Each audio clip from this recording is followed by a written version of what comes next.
Hi guys, what's going on, and welcome back to another video on Conqueror's Blade.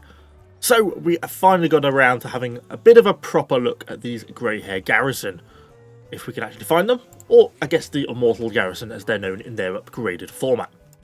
So we already did a very brief, and I mean very brief, video on these guys, because time was really short and I hadn't really had a chance to play them properly. And you gave me some really good advice in the comments. First was basically spam the one key, because if we go over and have a quick look at some of their unit abilities, this gives them the no retreat, and this is on an incredibly short cooldown, like 5 or 6 seconds, something like that. They form the 3 lines. If they're already in the 3 lines, they basically take a step forwards, but they become immune to crowd control while that effect is active. So if you press it just as a short sword does its ult, then it has no impact. Really nice ability. Beyond that, they also have their last stand, which seems to be basically almost like an increased damage. It's almost like the same as step 1, but it seems to just be a sort of better version of. Seems to work really well. Also gives this sort of CC immunity for a brief period, and of course they have a charge. But the main 2 things you advise were press 1 a lot, make better use of the charge. I certainly got the first one down. You're all absolutely right. If you keep spamming this, in effect it just gives them regular CC immunity, keeps them in formation, works really well. I do have a bit of a harder time making use of the charge, although I have to admit it is a really decent charge, even without the wedge formation. I just tend to keep them in the 3 ranks even when you're going through the charge, and it does seem to work really quite nicely. In terms of their Veterancy line, I ended up going down the bottom, basically to make them a bit more tanky, and ultimately I kind of felt that was the right thing to do, but I don't know if it was. I think you could viably work the top line as well, basically the increased damage line, but for me, yeah, I went full tank, so I went down the bottom line. It does mean they have a pretty, well, a very large hit point pool for a tier 4 unit, just over 14,000 even hit points, which is really not bad going. Only 24 men in the unit, but it does make them fairly tanky in that sense. But in terms of their defensive stats, well, not so good. Piercing 460, slashing defense 560, really not all that great in that capacity, but they've just got that large hit point buffer to kind of see them through. They do have a really nice frontal block, and they do adjust their formation automatically every time you're pressing 1 to kind of face the enemy. So if you're being overwhelmed from a different direction, you know, you're in the middle of a fight, and we'll kind of have a look at this in some of the clips, then, you know, they auto-adjust. They don't just stand there like a unit of stalwarts and just wait to be killed from behind. They actually do something about it, which is incredibly helpful. So what about Doctrines? I'm not super thrilled with my Doctrine setup. 2 things that they do get obviously are the 2 Greyhair Doctrines. Plus 600 hit points, well, that's certainly worth having. And then we're getting significantly increased damage.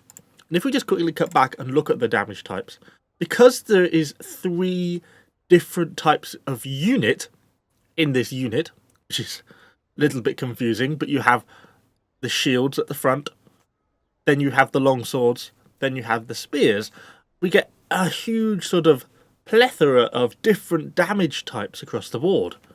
That makes it really hard to spec them for damage dealing Doctrines, because, God, what do you even put on? I guess probably some sort of slashing, but maybe piercing for the pikes at the back. Pretty hard to pick in my opinion. So therefore, I've not really gone for any extra damage Doctrines. I threw on a piercing defense, because their piercing defense is so low, and without it you're down to about 400.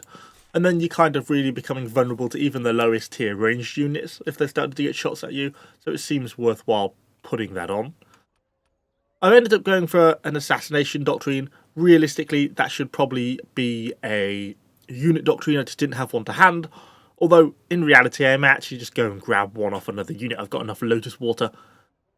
They do kill heroes though relatively well as well, so I suppose that has some benefit, but I would probably be looking to swap this out for a Breakthrough Doctrine.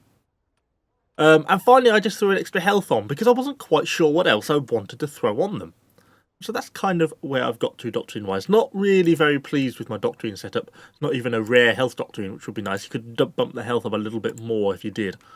So, kit cost-wise, obviously we're mid-season, so actually really cheap to run at the moment as a unit, only 1,400. Obviously at the end of the season, that's going to go back up to 2,800, because you won't get the 50% kit cost reduction. Very interesting unit. Certainly one I've started to enjoy a lot more now. Still don't know if I would say it's, the greatest unit in the game ever, but I can start to see how it works and why it works so well in some situations. So I want to kick things off on a little bit of a tough opening fight. A slightly nervous Evo pushing down off the walls, trying to put pressure on the A point. I kind of was a bit worried about there being a unit of enemy cavalry behind me, but in the end, you don't win a game just by sitting back, so decide to go for it.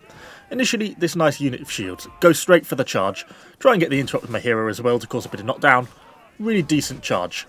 We go into formation, I've pressed 1, we're blocking up as those shields try and reform, they're hitting the front of the unit. And we're getting some good kills. Okay, I've got an enemy hero behind. We kill the enemy hero in front with the unit, and then we're able to control and kill the second enemy hero behind us. So we've got 2 hero kills and we've wiped out that unit of shields. But now we need to start pushing forwards. A point is still open. But we've got a unit of enemy Greyhairs charging in from the right, so that's why I kind of held position. But we rotate the unit around, press into formation, get a little bit of an interrupt. We get hit by enemy cavalry, but it doesn't really do too much. And you see, look, the unit has auto readjusted its angle back around because it knows the threat. We get attacked from behind. See, the full unit has turned around. And there we go. 3rd hero kill. So that's what I mean when I say they can turn around. Our charge is back off cooldown, so we go in for the charge. Good amount of damage. Immediately pressing 1, the unit forms back up into that defensive block. And then it's like running into a unit of stalwarts from the front. Grab our 4th hero kill, so we rotate back around and trying to hold in this position. I unfortunately then get myself killed by that enemy hero on the left coming in with the pike ult. And once you're dead, once you've got yourself killed, you can't press 1 anymore. And this is where they then lose their ability. Unlike a unit of stalwarts, which is still really effective from the front in a brace formation after you've died, these guys realistically aren't.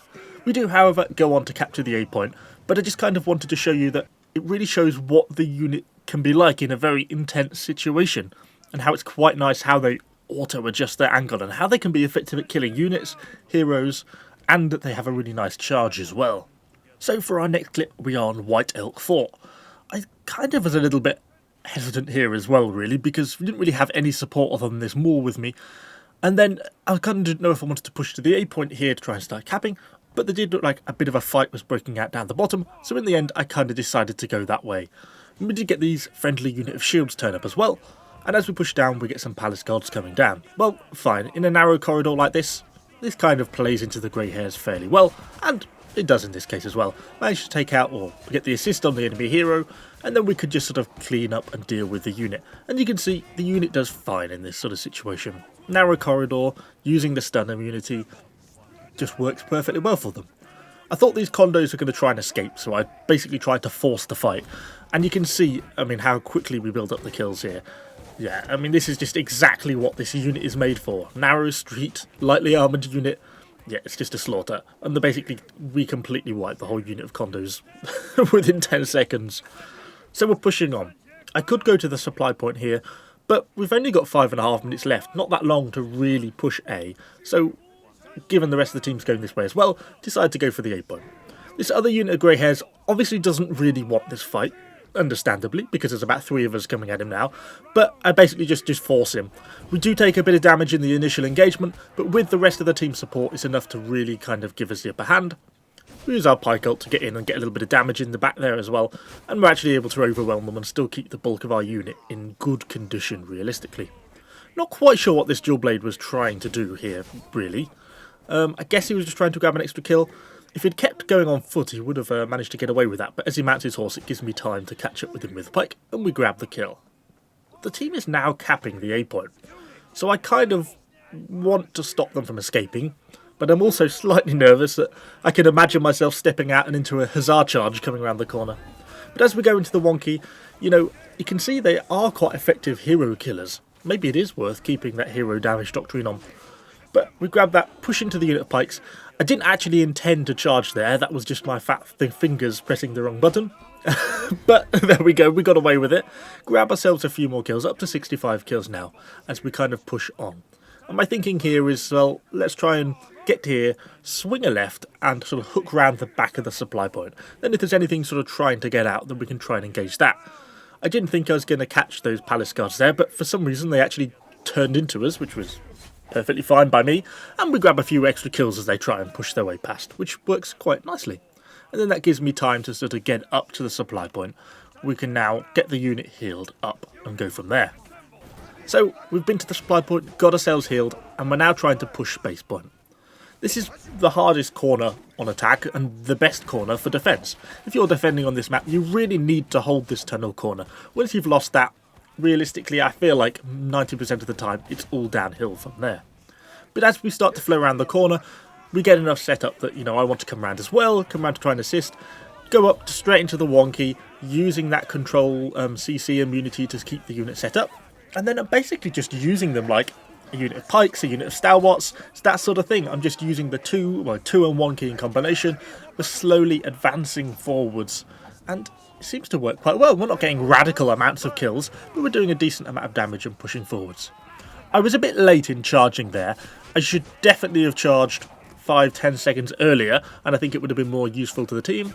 But still, we're helping to push through, and we keep going into this unit of pikes. Don't use any of the formations here, just use the auto attack, which grabs us a nice few kills, and we're pushing on to the base point.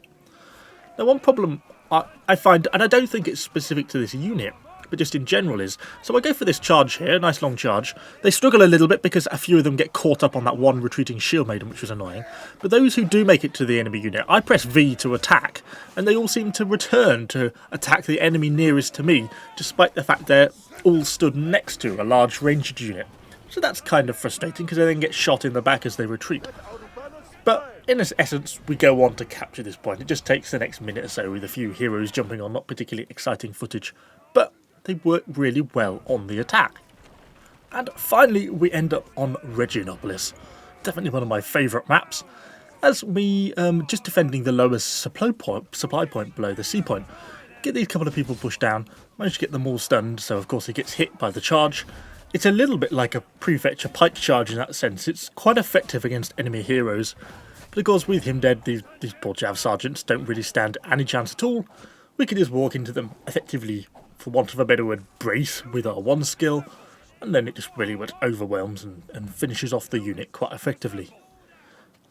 I end up pulling back to the supply point just to get healed up, get the unit healed up, and then I'm kind of thinking, well, are they going to be making any more pushes down here? It doesn't look like they are, yet they're starting to bounce some more attacks on sea, so I start to come up. And if we look on the minimap, you can kind of see, and as we go up to the tactical map, you can see they're starting to push through that breach, through the wall on the other side of the sea point, so they're trying to sort of basically outflank us. Have a little bit of a check around the courtyard, but effectively move across and start to head towards that breach on the sea point. Because that's one of the easiest ways to lose this point, is to get outflanked and lose the supply point behind you. So then they've basically got you completely surrounded and your sort of reinforcements are cut off. So we set up here, we're waiting for them to really make their move. I've got a friendly unit of shields and a friendly unit of Fort Brachiots here. They've got some condos, a little bit of other stuff, and quite a few enemy heroes having a look. And obviously, as they start to come out, they're trying to basically outflank us. So I'm pulling my unit away to give it some edge, to give me sort of a bit of an anti-flank, for want of a better word. And it works perfectly. You can see they do manage to get some berserkers round, but the pikes in the back of the unit turn round to fight the berserkers, yet the shields at the front are still blocking the condos. So we're able to take on basically a full two-way attack, and we're able to defeat everything that comes against us. And we actually get quite a lot of kills doing it. I do nearly get myself killed as a hero, but we just about survive. As I'm healing up, I can still push the unit forwards. And you can see, you just push them forwards. Every time you press 1, they take that step closer to the enemy, slowly nudging themselves forwards, and they're still building up these kills all the time, and they're not really taking any damage. Then, eventually, once we get enough in, I go for the charge, we clear up what's left, and manage to sort of clear and secure the courtyard. I'm finding the unit works really well in these sort of situations. I don't prefer them to my paladins, they still have problems, and there's definitely games where you just get yourself killed almost immediately. But they are, on the whole, a really fun unit to use. But anyway, we'll end the video there. Hopefully you've enjoyed it. If you have, do let me know what you think in the comments down below. And of course, subscribe to the channel for a lot more Conqueror's Blade content. See you all on the next one.